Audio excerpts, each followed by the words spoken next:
I have the honor of serving as the Vice President for Student Affairs here at EOU and talking today about mental health in regards to college students. We know over the past years we've had an increase nationally of students reporting struggling with mental health issues, which has made it a great concern for those who are dedicated to student success. So EOU's way of dealing with the increase of support needed for students as they struggle is really to have a dedicated counseling center for our students. So we have 2 licensed psychologists who their background is working with college students. Students who pay our student health fee can go to those counselors and get support. We're a little different than other institutions, and I'm really excited about that, is that we don't have a wait list. So the way that we do our work is that we have drop-in hours, and then students can schedule time. And the way that our counselors have been able to flex their time has meant 0 wait list. So a student may have to wait a day, but we can typically get them in. And you'll find at other institutions across the United States, there might be even 2 weeks of a wait.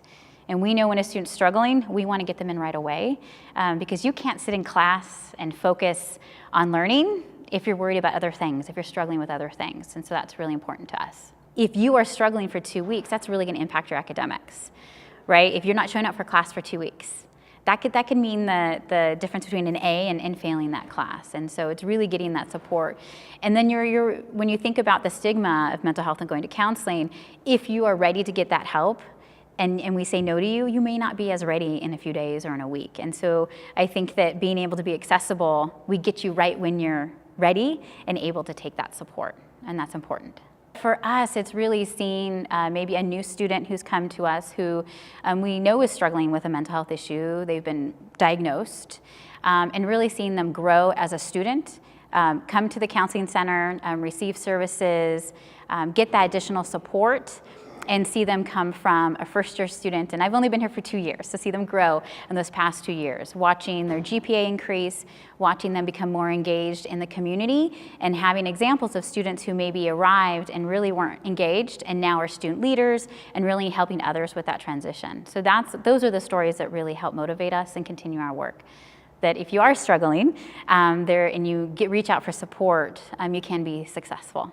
So I think for us, we really try to communicate with families and parents and loved ones of our students that if you know they're struggling, one, encourage them to go to our counseling center as soon as you possibly can, but they also can call us. So they can call my office and let me know that they're concerned about their student, and we will actually reach out to those students and help get them connected.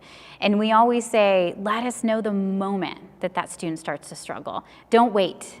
The moment you start to see that something is not right, or they're changing their behavior, or something just in your gut, right?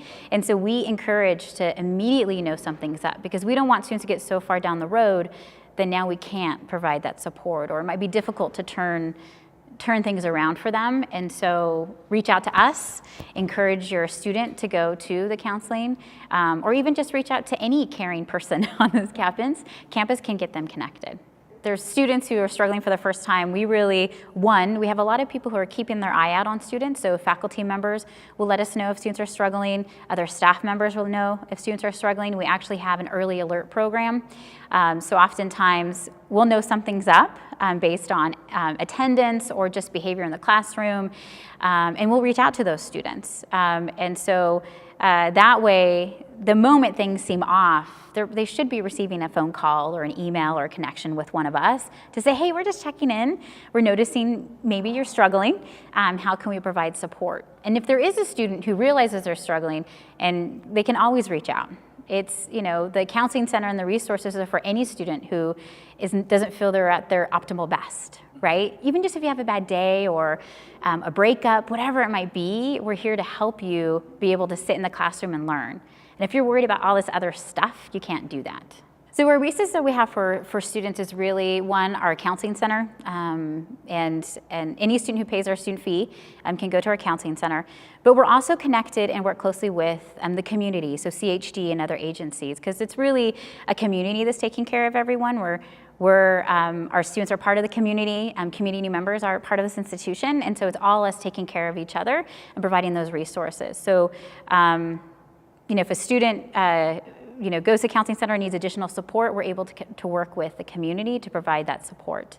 I think for me, as we help ourselves as a community get the support we need and help us reach our potential, it makes our community better.